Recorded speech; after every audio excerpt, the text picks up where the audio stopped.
Okay, good evening, everybody. I want to do a test of the audio, so if anybody is able to put something in the question box or the chat box just to let me know that you can hear me, that would be great. So we don't talk for a long time and think that you can hear me, when in fact you may not. Okay, awesome. Thank you so much. I've done webinars before and thought that people could hear me and they couldn't. Oh, awesome. Thank you guys so much. Okay. So this webinar is going to be recorded, so we will make this available to folks if they join late, or if you couldn't attend this, you can view this at another time. But I'll introduce myself. My name is Charlotte Dewey. I'm a forecaster here in Spokane, and we're going to go ahead and talk about snow measurement and the CocoRa's virtual training. So we've got quite a bit of information, and I'm going to go through this hopefully not too fast, but if you've got questions, feel free to put them in that question box. Looks like most of you know how to use most of you know how to use GoToMeeting already, so that is good. But if you don't know how to use GoTo, here's kind of a quick overview. We may be more accustomed to virtual classes by now, but just a couple reminders. This is a voice in computer session, so there's no phone needed, but headphones are helpful. Everybody will be in listen only mode, so you're going to be muted by the system or by me until the very end. If you do have questions, feel free to type them in the question box. I'll try to keep those on my other screen and kind of keep an eye on that, but if I don't see it, I will get to it at the end. Just trying to keep an eye on that now to make sure you can all hear me. So we're off to a good start. And there will be some handouts available to download later and print off that you can keep with you. So for tonight, we're going to talk about the importance of precipitation observations, why those are important. We're going to go over how to take accurate rain and snow measurements. These are great, helpful tips all year round for all types of precipitation. We're going to talk about how to prepare and be safe during hazardous weather, and we'll also give you a quick winter outlook for what's to come for the upcoming winter season. So we're going to start back with looking at what happened last year.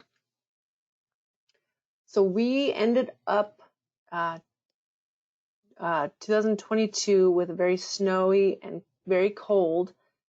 We did have high temperatures in the teens and low temperatures in the negatives and single digits across most of the region. So a couple images here showing snow measurements from Athol, Twisp, and Priest River. So we're always very appreciative of sending pictures, and if you have a ruler to measure those snowfall and precipitation amounts, those are extra helpful for us. So in late December, we did have another winter storm that arrived. We had some snowfall reports. Actually, I think this is the wrong image, but we did have some rime icing. So we had some really cold temperatures in December. So it's a depositing of ice on surfaces. It's not technically precipitation, but it begins to grow on surfaces where the precipitation or the moisture in the air grows on surfaces. So it's kind of interesting to see.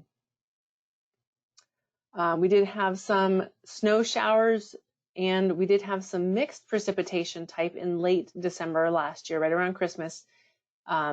So we had rain that was freezing on surfaces. So this is called freezing rain. And this can be measured. So you can measure the thickness and melt it down to measure how much water. So it takes a little bit extra effort, but that's all helpful for us when we're forecasting to try and learn how much water content is in that frozen precipitation.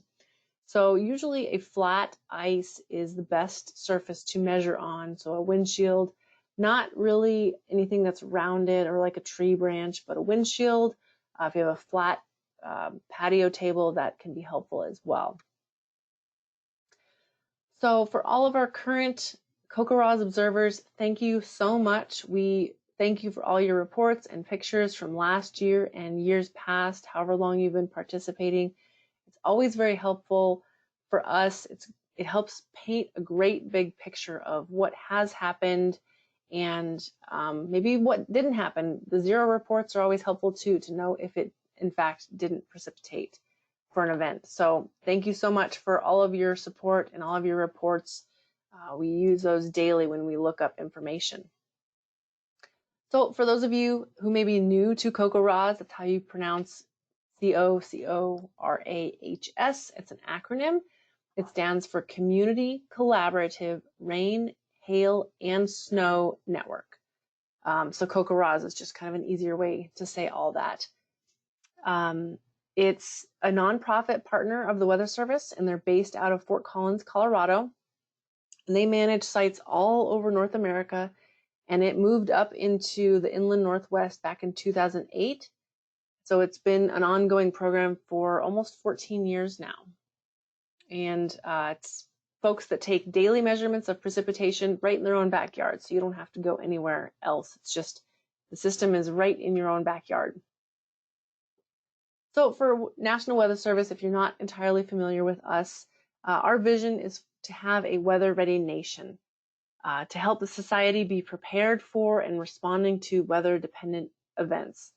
Our mission is to provide the weather, the hydrologic, and the climate forecasts and warnings for the United States, all of the territories and adjacent waters, ocean areas, to help protect life and property and enhance the national economy. So this image here on the slide, this is kind of a behind the scenes photo of our operations center here in our office out on the West Plains. We have 126 offices, National Weather Service wide across the country, including Hawaii, Alaska, Guam, Puerto Rico. And we're responsible for all the weather and water watches and warnings. So we are the ones that issue those products. And we take observations and we compose the forecast.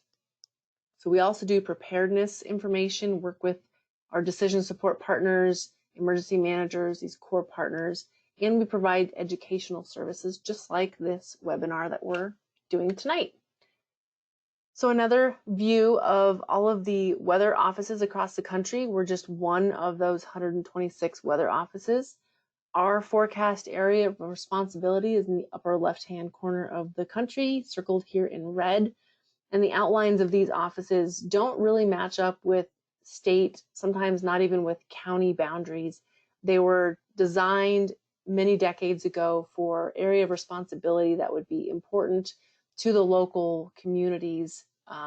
Sometimes they're defined by mountain ranges, sometimes they're defined by political state boundaries. It's whatever was needed at that time. And so for our forecast area, we are responsible for parts of 2 different states. We have 13 counties in eastern Washington and 8 counties in North Idaho. And we forecast for elevations that range from 9,000 feet in the North Cascades all the way to the Canadian border. And then we go all the way down to around 150, 170 feet down along the mid-Columbia River. The image in the right-hand side of this slide is an outline of some of our forecast zones. So those lines, again, do not coincide with any counties. It's just a zone area that we've tried to designate as areas that have similar types of weather. So if it's a Northeast Washington, parts of Stevens and Pend Oreille County, those areas typically have similar weather patterns compared to parts of like the Columbia Basin or down in the Palouse. So how it works. This is a picture in the right-hand corner of our Doppler weather radar right here at our office. And the radar sends a radio signal or a pulse out, and then it listens for a return signal and comes back to us. And the dish on the inside rotates 360 degrees. It's always sending a pulse out and rotating as it does. And it sends us back that information and then paints a picture depending on the size and velocity of whatever it had scanned. So in the left-hand bottom corner, you see lots of colors. The bottom corner has red and green, and right above that has reds and yellows and greens and blues.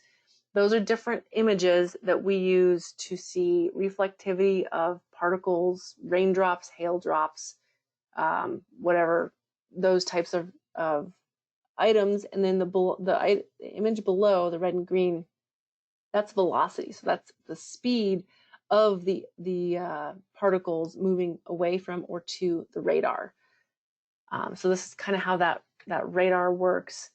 Another tool that we use is our weather balloon and a radiosonde. So we are an office that launches a weather balloon twice a day, every day, 365 days of the year. And we've done this for almost 80 years. Out of the 126 offices across the country, about 90 or so are considered upper air sites that launch these weather balloons twice a day. So right now, this time of year, we launch it at 3 a.m. and 3 p.m. And so our afternoon balloon is done for the day. We just launched that a couple hours ago. So it takes just under 2 hours to launch, go all the way up into the atmosphere. The picture, the little inset picture on the left side, is an image of what that instrument looks like that is attached to the balloon at the very long string, that little white dot at the very end of that string. That's what that instrument looks like. That takes the temperature, humidity, or temperature, dew point, calculates the humidity and the wind reading, and it measures it all the way up in the atmosphere. The right-hand side here is a height chart to kind of show how high the weather balloon goes. You can see where the airplanes fly about 35,000 feet, or about 10 to 11,000 meters. Our balloons go up to about 36,000 meters, or about 5 to 10 millibars, or around 110,000 feet for reference. And so once that pops, it sends us back data of observations, and that observation data goes into our forecast models. And so another tool we use is weather satellites. And these geostationary weather satellites, a lot of times they'll be referred to as the GOES satellite. We have various channels and various versions of GOES satellites out there right now. They orbit above the Earth and take images of the atmosphere. And there's a lot of different channels, so a lot of different colored images that sends back to us. We have the visible image in the bottom right-hand corner that just sends us a visible picture of the Earth. So obviously when it's dark outside, we can't see a visible image because it is black. We rely on the sunlight to do that. So if it's nighttime, we rely on other channels like infrared channels that can look at temperature and cloud top temperature and surface temperature. We also use the satellites for fire detection. So the bottom left-hand corner shows a smoke plume, and that helps us detect fire when there's fire outbreaks. And then the middle bottom picture also shows another plume of smoke from a wildfire, and that can help us to determine the differences between smoke plumes and cloud tops when we're animating these images. So I mentioned the observations. There's a lot of different networks that we use to get weather observations. We have automated weather sensors that give frequent reports of temperature, moisture, wind, pressure, and cloud cover. There's a lot of partner agencies that we work with that have those weather sensors as well, including the Department of Transportation, the Forest Service. Some agricultural networks also have weather stations. And so some of them have limitations, but these networks of weather stations can give us all this information to help fill in the gaps of data. And some of these partners also have a network of webcams, which is very useful, especially along heavily traveled highways, near the surface. That can help us see what's going on when our radar looks just above the surface, and at nighttime, or when different weather phenomena is developing and happening. So these observations go into our weather models, and that's what we use to then predict what's going to happen. So the more accurate information we get for observations that can go into these weather models, the better starting point these models are going to have to help predict the future of what's going to happen. So the Weather Service, we have a network of supercomputers used to ingest all these various weather data and run the forecast models. And we've really come a long way with weather models. We have these high resolution weather models that can now give output every 1 to 6 hours with very detailed information on rain, snow, wind, precipitation type, when cold fronts are going to come through. So there's been a lot of advancements in weather models in the last couple of years. And so we're still wrapping our head around it and still looking at everything we can, but things are improving quite a bit, which is helpful. But with all of these tools, there's still gaps and limitations in our radar, our satellite, our surface observations. So we need observationers, we need observers. We need people that can help measure things, help report things, and fill in the holes that are not seen by all of these tools. And that's where people like you can come in. It helps maximize our warning effectiveness and our lead times. It helps us understand the many, many microclimates around the region. We may be forecasting for places up in North Idaho, and oftentimes we'll be wrong. We'll have the wrong forecast temperatures or the snowfall amounts.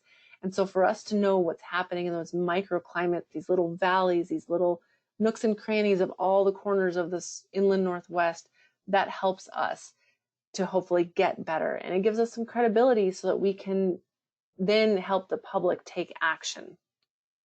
So let's learn a little bit more about CocoRa's. Besides the Weather Service, there's many other users of the CocoRa's observations. There's hydrologists, there's water management researchers, there's agricultural communities, climatologists, insurance companies, engineering, recreation. There's a lot of different agencies that use CocoRa's observations. So CocoRa's is fairly easy to report.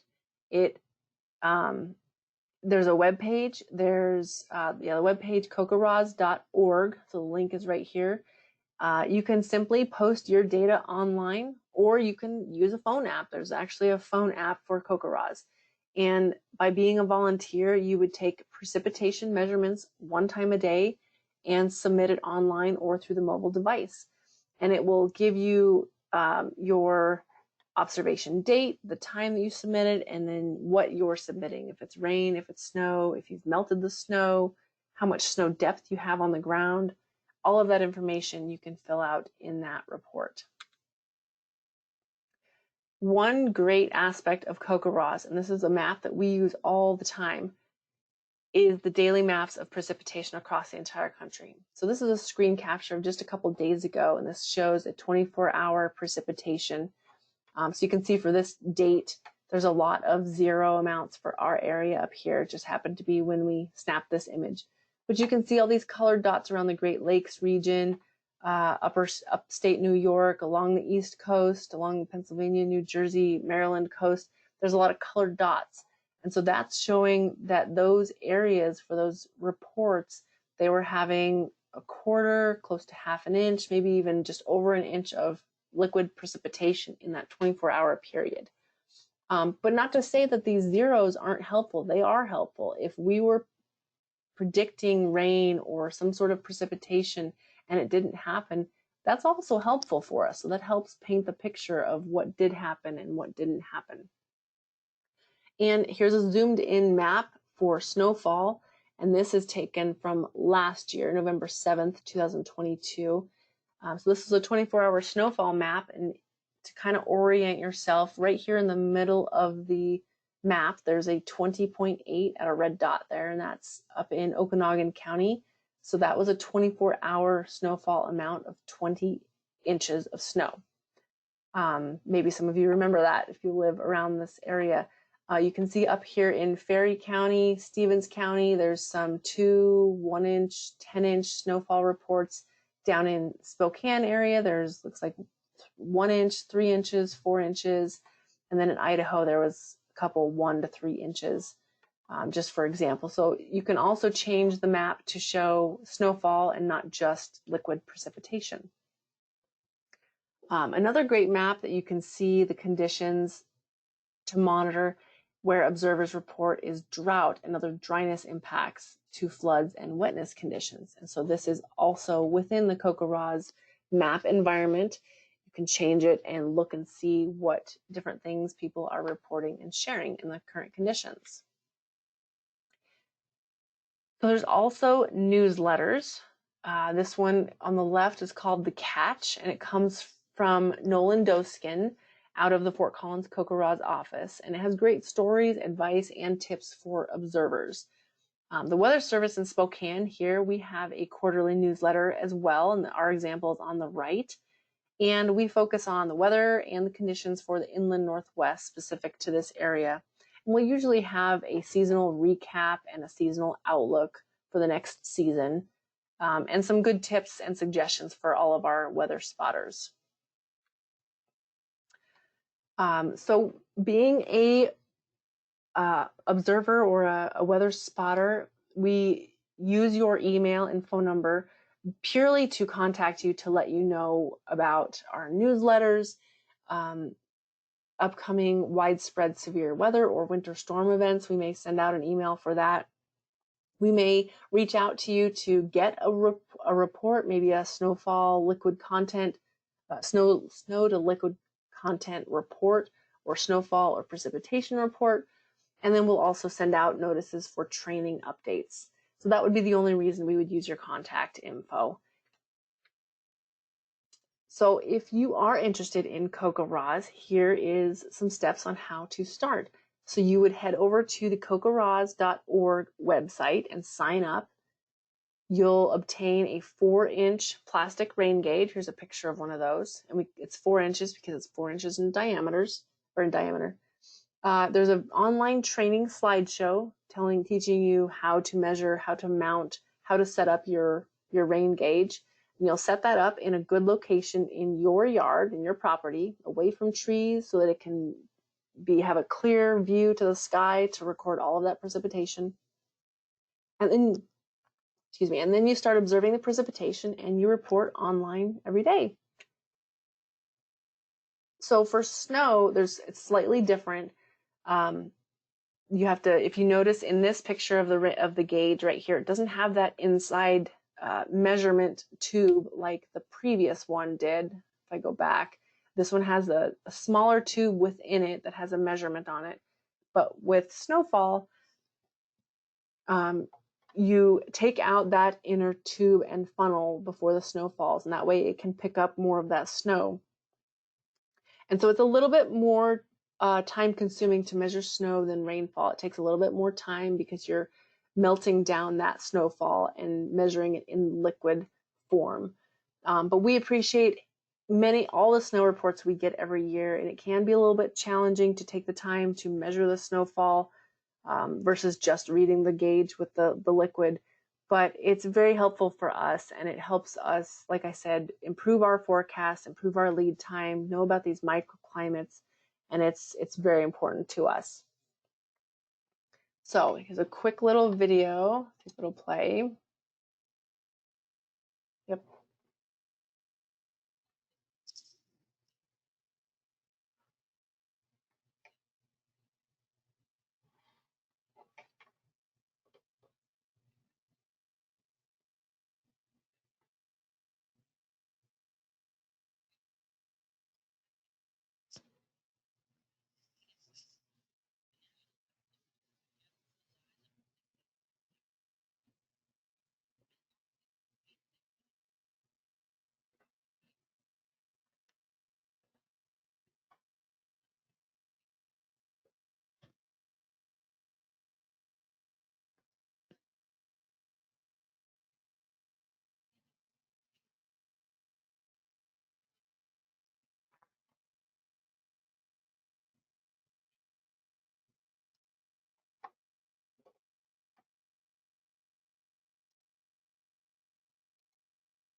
Good question. I thought the audio would play, but it appears it's not playing for you all.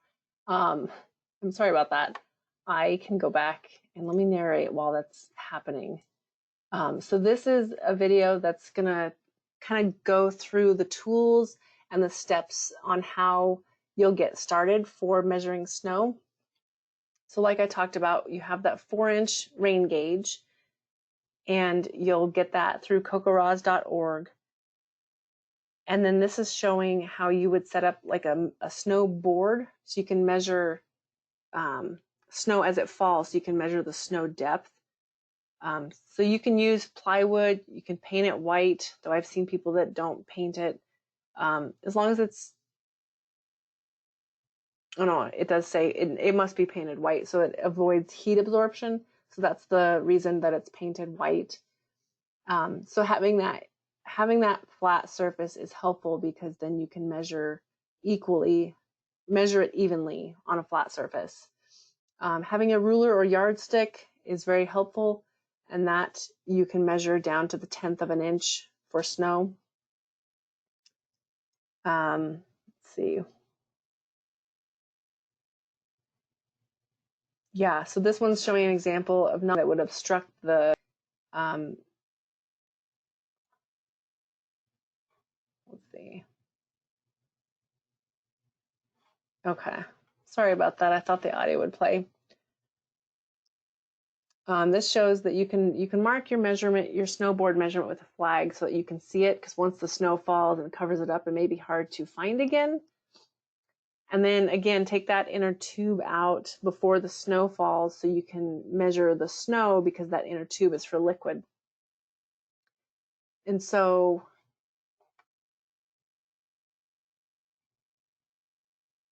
okay, so then when it does snow, then you will take the snow, maybe this will go through.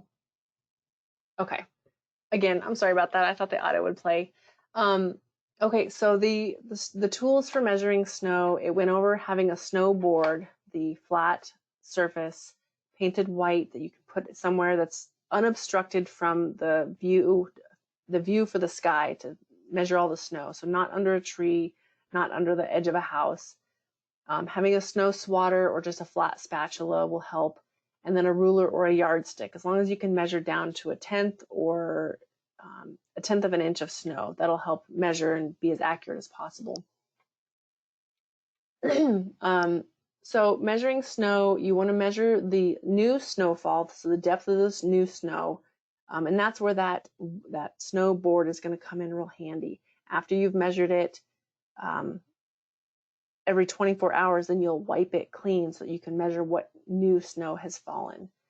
The liquid water equivalent of new snow, so either in the gauge or on the snowboard, that's where you're going to put the snow in the tube and melt it, and then add it to that measuring tube, the inner tube with the numbers on it. And so you'll measure the total depth of the new snow, and then the snow on the ground is the old snow. And the snow water equivalent, SWE, is the total liquid of the snow on the ground. And that's optional, but it's really helpful if you can do that.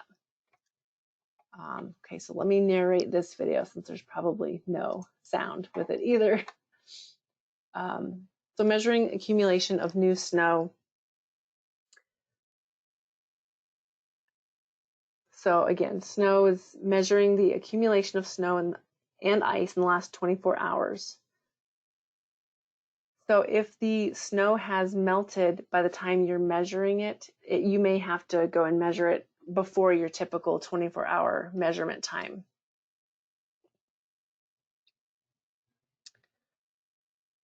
So if you're able to measure that snow right when it starts, before I realize that, as a volunteer, you may not always be able to do that. But if you can, that's very helpful. That's kind of the idea of this. And you can, there's a place to add observation notes. You can always mention that some snow has melted, or you measured hours after the snow had stopped. So you can always add that to your notes.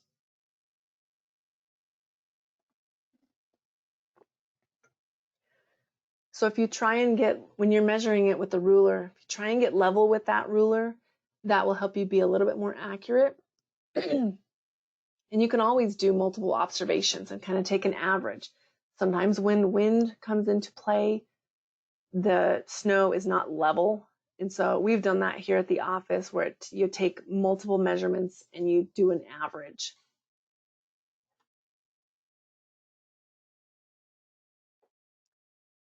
And then there's places on the form where you can add the new snow that fell, the total snow that was on the ground, the melted snow. There's a place in that form for just about everything that you'll need.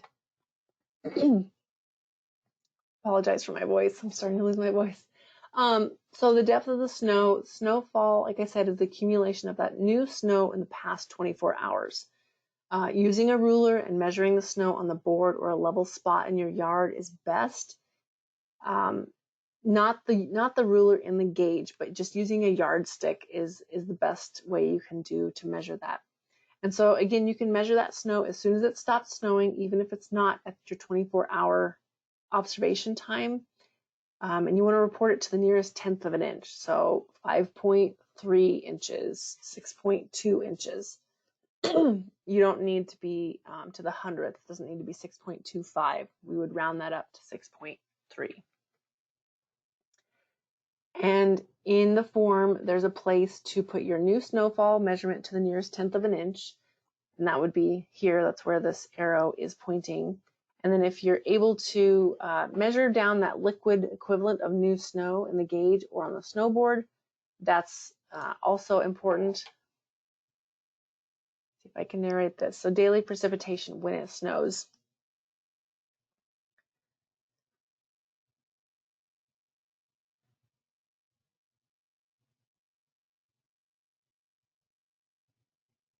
So if some of the snow has accumulated on the top of your gauge, this is where you can use that spatula to kind of smash it down and help it all fall into the gauge.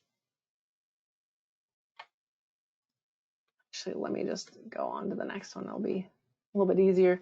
So here's an example of how to measure that liquid water equivalent. So using that spatula or that snow swatter, you're removing that extra snow from the gauge so you can get into the gauge. And then you want to bring that big 4-inch gauge inside. It should slide out of your stand wherever you have that. Bring it inside. You can let it sit there for a little bit to melt it. You can also fill your inner tube, the one that has the numbers on it, with warm water. You just want to be sure that you pay attention to how much you're adding because you're going to have to subtract this later. So you can pour the measured amount of water into the tube and then pour that into the snow, the big tube of snow, and help melt it. Or you can set it next to a heater and let it melt for a little bit. Now, once that's melted, you want to pour all of that liquid into the inner measuring tube, and you want to read the measurement, but please remember to subtract what you added. And so on the form, there's places for that.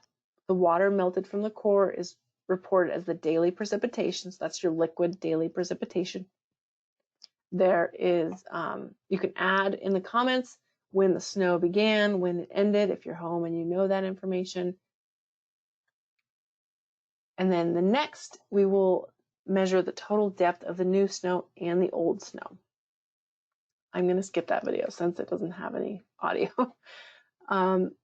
So the total snow is the old snow plus the new snow. So you're measuring what was already on the ground and what has fallen as new snow. And the average depth of the snow includes both of those. The total depth of the snow can be done in any flat portion of your yard, away from the snow drifts when the wind blows, and away from any snow piles if you've shoveled a driveway or a sidewalk. And you can take several measurements and average those. You want to report that total snow depth, again, to that nearest 1/2 inch. And then down here on the form, there's a place for that total snow and ice. And there is, it includes new and old, nearest to the 1/2 inch. And you can click on these little question bubbles here. It can provide a little bit more information for you. And lastly, the snow water equivalent. So we've talked about melting the snow to get the liquid content, to see how much liquid fell in that snow for that day. But snow water equivalent is once you have a core of snow, you can melt it down with the warm water again and measure the liquid. And this snow water equivalent, or SWE, SWE, it's important to know how much water is in that snowpack. Usually it's done weekly, so it's not every day. Maybe it's on Mondays, or yeah, it's on Mondays. It's usually when the snowpack is deep in an area. And so this snow water equivalent is very helpful when it comes to heavy wet snow on roofs, and the snow load becomes pretty heavy. And so there's a place for that. It's melted from the core to the nearest hundredth. So that's down on the form as well. Okay, so many notes and many exceptions to keep in mind when reporting. So these are kind of the CoCoRaHS Post-its notes if you want. Windy conditions may lead to increased blowing and drifting snow where it's not very equally flat. So that's where you may need to take the core sample in a location more representative, or take an average of snow measurements. And even if there's no new precipitation, putting in zeros are very important and very helpful. So if you have a chance to do that, we greatly appreciate that. And if heavy snow is falling, you can send in a storm report, which is available through our webpage only, but you can report that as well, not just through the CoCoRaHS page. And if the snow is melting as it lands, you can report a trace of snow for the day and add that to the comments. And that's where it's just, you see it snowing outside, but it's not really accumulating on the ground, but the temperature is clearly below freezing and it's just melting. You can report a trace because that's kind of hard to measure. What if you run out of time to put in your snow report? You can put NA in the rain and melted snow box and leave a note in the comments. And then you can just send in your report when you're able to. You can always return to that report and edit it later in the day. And for freezing rain, this is the liquid that freezes. We don't want to report that as snow. You can melt down what is frozen on the gauge if you're able to, and you report it as rain. And you can leave a note in the comment section. That's very helpful. You'll put new snowfall as 0, and the total snow depth would be that thickness of the ice if you're able to measure that thickness. And if you're gone for a few days, we understand people have to go places and take vacations and tend to other things. Just send in a multi-day report. And again, put the information in that comment box, and that'll help us know that the amount of precipitation you're entering in is over a number of days and not just a 24-hour period.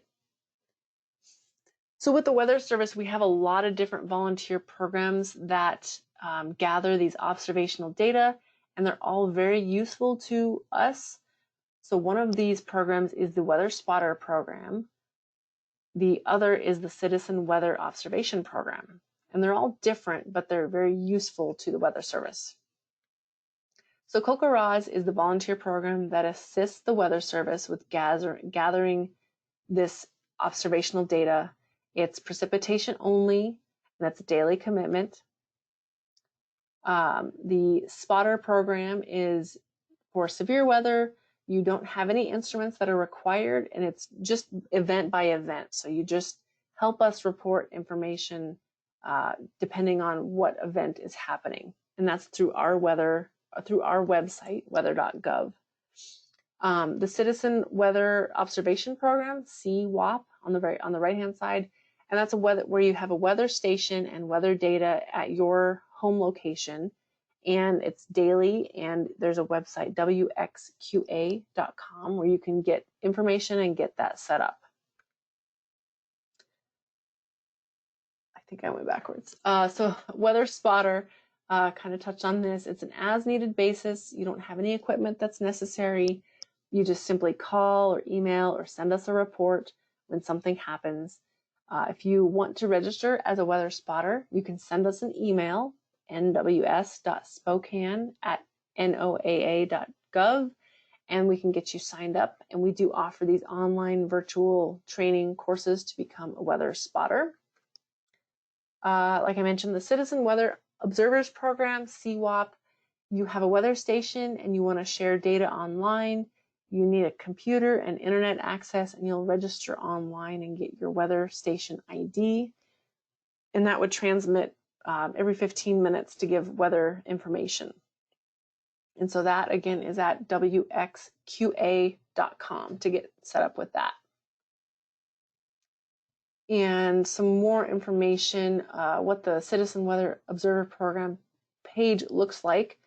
So there's a lot of different information on types of weather stations that you can get, how to set it up, where to set it up, how to get it online and reporting and all of that. And for more CoCoRa's additional training, the webpage has a lot of different training, slideshows, videos. The videos that I was trying to play, they're from that website, so you can listen to the audio there.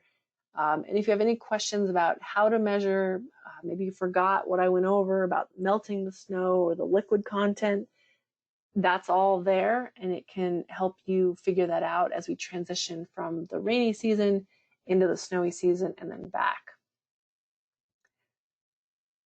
So we'll go through some typical winter storm scenarios that we can experience here in the inland Northwest. So we'll typically have cold air in place over the inland Northwest, especially in our northern valleys, and we'll get a warm Pacific air mass that comes over that cold air, and precipitation may begin as snow and then occasionally change to rain with possible freezing rain. Maybe this sounds familiar to some of you. Here's a vertical temperature profile. It kind of paints a picture, a kind of a comic picture. On the left-hand side, you have precipitation falling out of the cloud, relatively warm air, and it comes down as rain. The frozen precipitation melts and reaches the ground as rain. So as we move over to the right, we're getting more into these frozen precipitation types. The very right-hand side, we have a cold air mass. That precipitation falls out as snow, and it falls through cold air and reaches the surface and accumulates as snow. And in between here, we've got freezing rain, where this cold precipitation, this frozen precipitation, falls into a relatively warm air mass and melts, but the surface is frozen. We have freezing temperatures at the surface, and so that liquid precipitation hits that frozen surface and freezes, and that's where we get that freezing rain and that black ice. Now sleet is kind of a mixture of freezing rain and snow. You get this shallower warm air layer and this frozen precipitation falling through that, and it melts a little bit and then it starts to freeze again before it hits the surface. And so that's more of like these little snow pellets, little ice balls. So here's some pictures of different precipitation. We have sleet on the left, the little ice pellet looking things. Graupel is a little bit bigger, almost like snowball looking pieces, but it's really soft. So it's not hard like hail on the right, which is more of a hard frozen precipitation. Another key term that we talk about a lot is atmospheric rivers, and these bring mild and wet weather to the region in a plume of atmospheric moisture, lots of moisture up in the atmosphere, and it looks like a river of moisture up in the atmosphere, and so that's why we call it atmospheric river. Other terms, people call it a pineapple express, a tropical express, and so that's where we get more of this mild and wet weather versus frozen weather or cold snow. We also get cold air aloft, cold and unstable air masses, and these typically lead to snow squalls and intense snow showers, these bursts of snow showers. These typically are a little bit harder to forecast, so our models may not pick this up very well, but you can get a brief, intense snow shower and you can get a quick accumulation. You can get sometimes up to a foot of snow in a short period of time.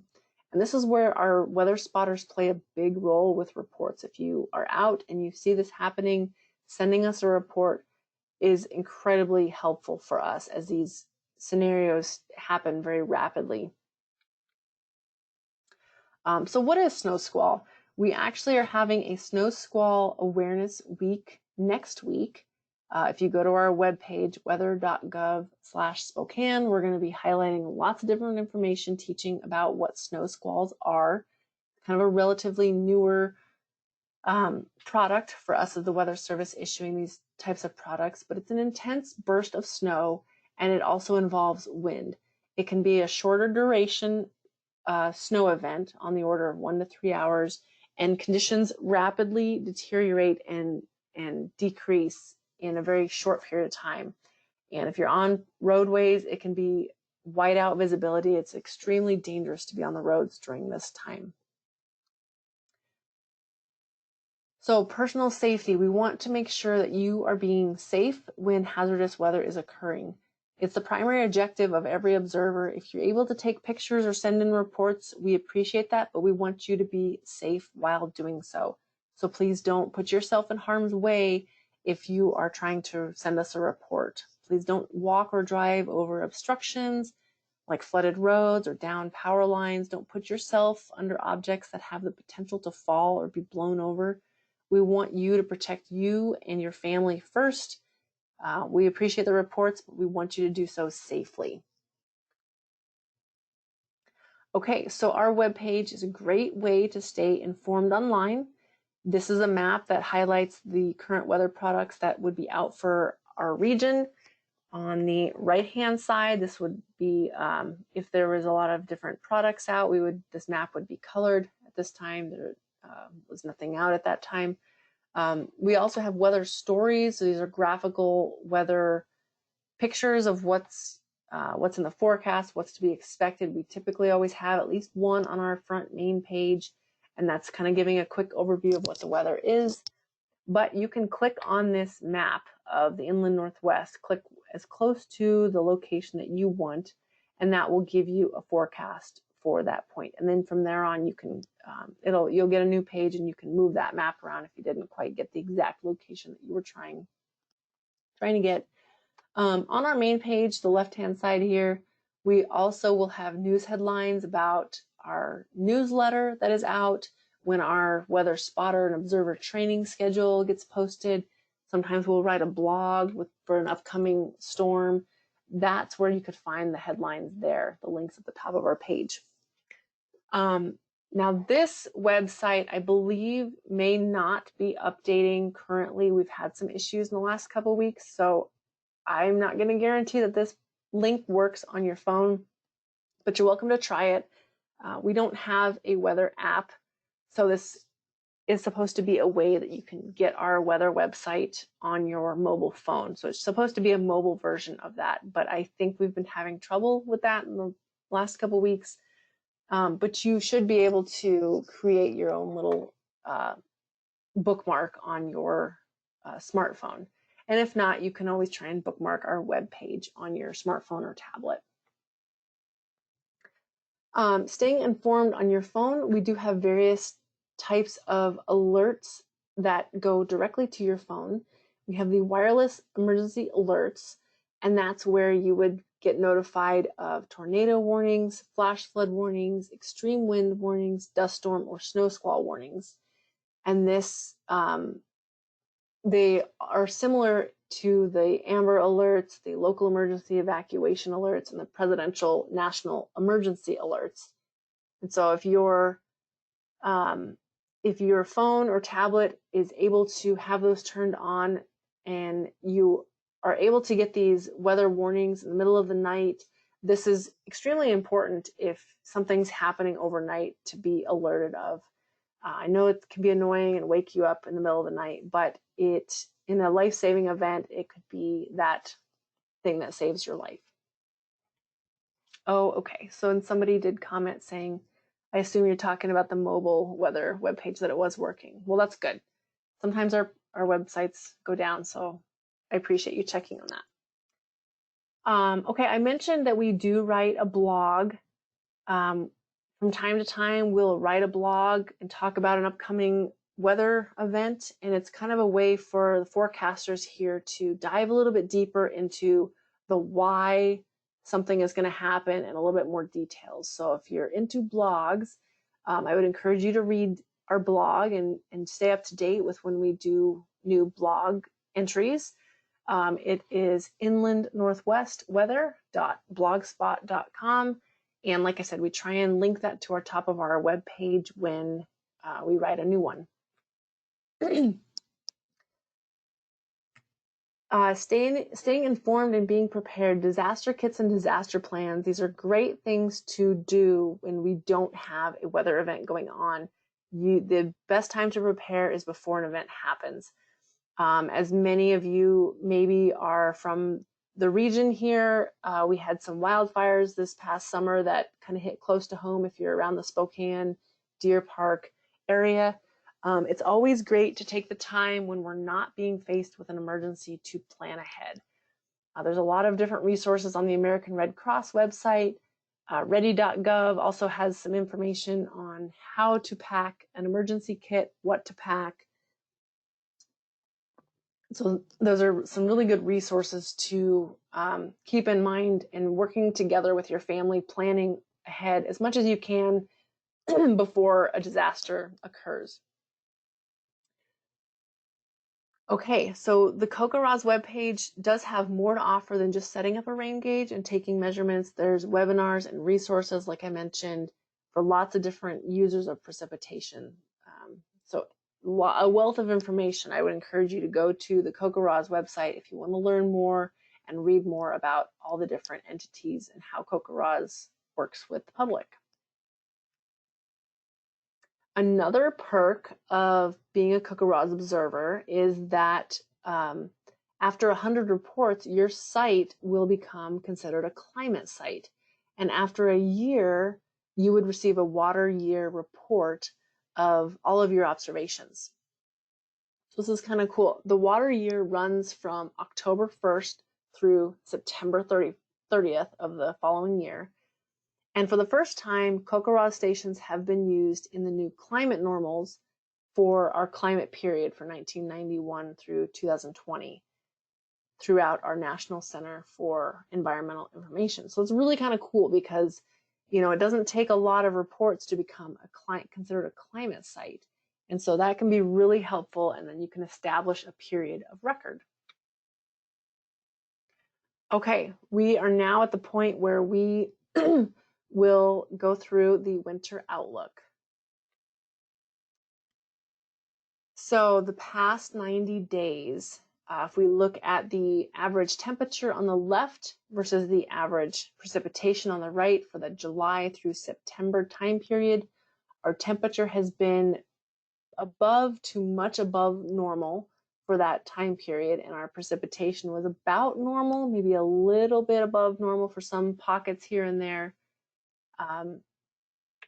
And then if we go into the drought update, so drought does persist, but we should see some improvement. So if we look here on the left, there's areas that are in the abnormally dry to moderate drought, and even some parts of North Idaho that are in severe drought status.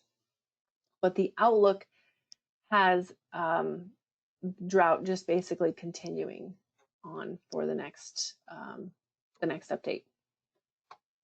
So El Nino, if you've been listening to much of the news lately, or maybe some of the weather posts we've been sharing, we've been talking a lot about El Nino, and El Nino is present and expected to continue through the Northern Hemisphere spring.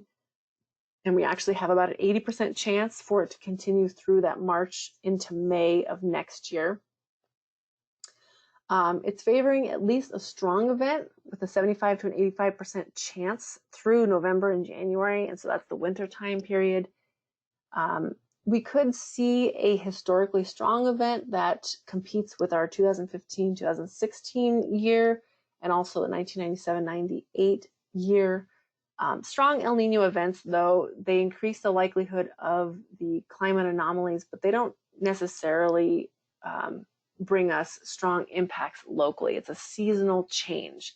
And so what is El Nino? We talk about that a lot. So for us in the inland Northwest, it typically means warmer and wetter, but not as much snow. And so some people like it, some people don't. We typically don't see as much of our seasonal snowfall in an El Nino pattern.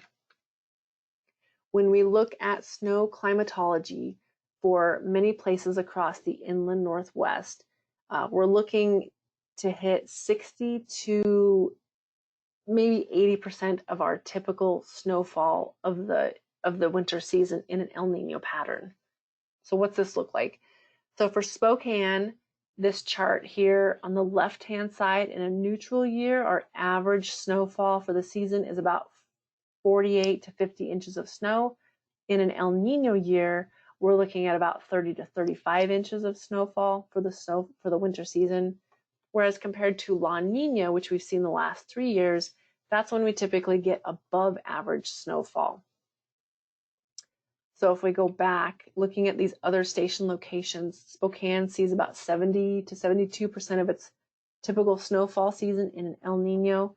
So you can see some of these other places. They're getting below average snowfall, just slightly below average snowfall for an El Nino year. So if we compare different El Nino years, different El Nino, the past events, the temperatures are typically 2 to 3 degrees on average warmer, and the precipitation is about a half an inch to close to an inch above normal. So that's where we get that warmer and wetter event in an El Nino pattern. Not necessarily more snow, but warmer and wetter. So if we look at our shorter term outlook, the 1 month, we're already into November, but if we look at the temperature and precipitation outlook for November, the odds are favoring for an above average temperature and above, even stronger above average precipitation for November for the inland Northwest. And then if we look for the 3-month outlook for November, December, January, it's even a stronger signal for that above average temperature on the left, but not quite as strong, or not really into that above average precipitation. We're now looking at the slightly below average precipitation for that November through January period. And some key points to keep in mind with the winter outlook. The drought is forecast to continue and likely will expand through the winter because we have those warmer temperatures, which doesn't necessarily mean that we won't get precipitation. It's just drought as a whole over a longer term trend will likely continue. But we are trending wetter for November, as we've seen kind of already some wet events, and then drier for the rest of the winter season. But it's looking milder overall as a whole. Winter is coming. We should still anticipate storms with snow, ice, rain, and wind. We just may not see those really big snow accumulating systems like we have in the past. And that is my last slide. So I'll leave this slide up and I'll go ahead and unmute you all if you have a question. But if you do have any questions, you can email us. Our email address is here. I would encourage you to go to kokoraz.org if you're interested in joining Kokoraz, registering, and get set up with all of that. And I will go in and unmute everybody.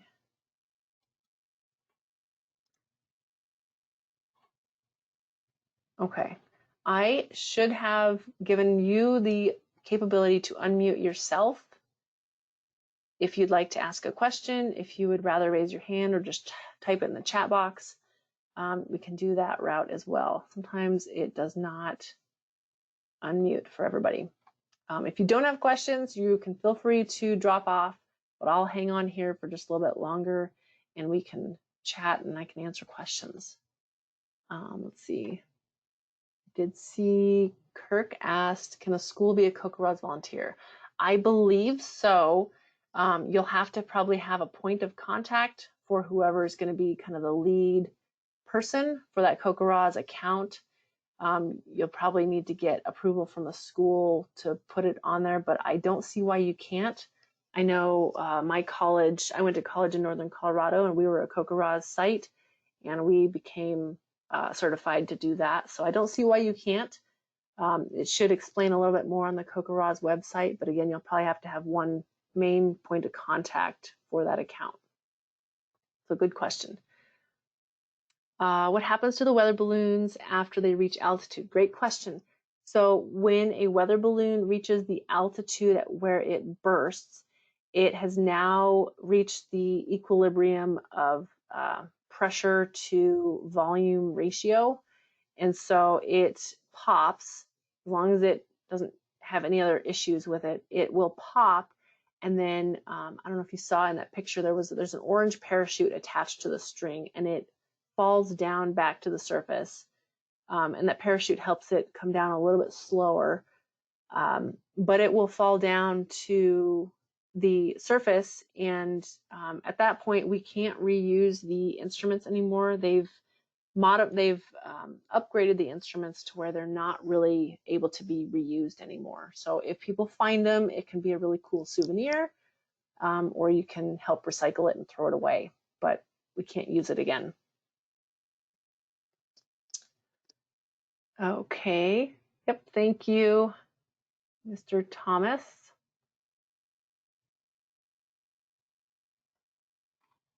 I don't see any other questions, but I'll hang on here for a little bit longer if anybody's got any questions.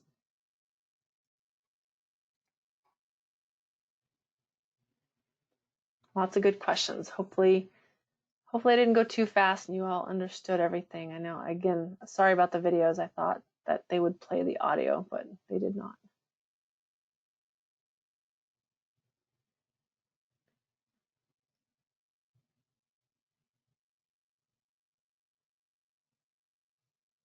And if you're not an official weather spotter and you do have something to share with us, like a snowfall measurement or damage to trees or anything like that, you can email us. Like I said, pictures and measurements are always the most helpful, but you can always email us a report if you have something to share. What areas do we need help in for cocoa rods in the reporting? Truly, the areas, trying to think, we do have a gap of weather observers kind of across the Columbia Basin and Waterville Plateau, but of course we can't ask people to move there and be there when where there's gaps and areas to report. But the daily precipitation, snowfall is really helpful because I feel like we don't have as many people that report snowfall because, again, it does take a little bit more effort and a little bit more time. So if you can help out and report that snow, and like I said, that snow to liquid ratio, that's helpful for us when we're trying to forecast the snow to liquid ratio. That's an area that's very challenging for us to know. That ratio of, we talk about the snow ratio, like 10 to 1, where you can get 1 inch of liquid to 10 inches of snow if the ratio is 10 to 1. And that ratio changes when we have different air masses and different weather systems coming through. So just knowing the snow that did fall, and if you can melt it and give us a liquid ratio, that's very helpful. So I would say that's an area that we could use more help in. But just getting a greater network of observers as a whole would help us paint that picture of what has fallen and what didn't fall, and those are always helpful. So good question.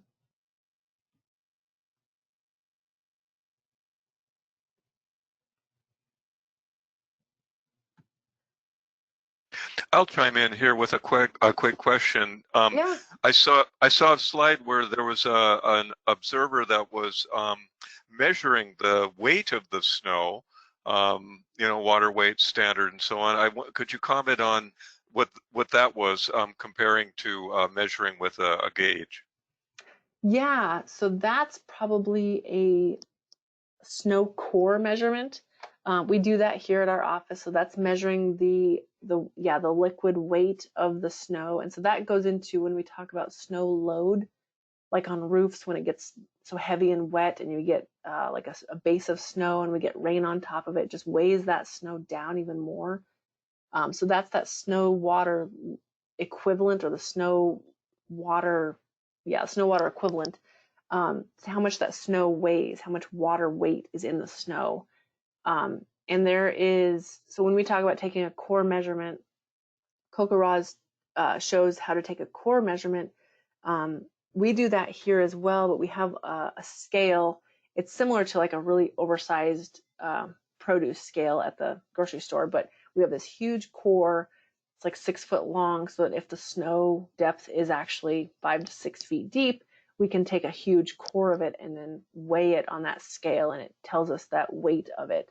But we do also melt it down and measure the snow that way, but that's just a different tool to measure the snow.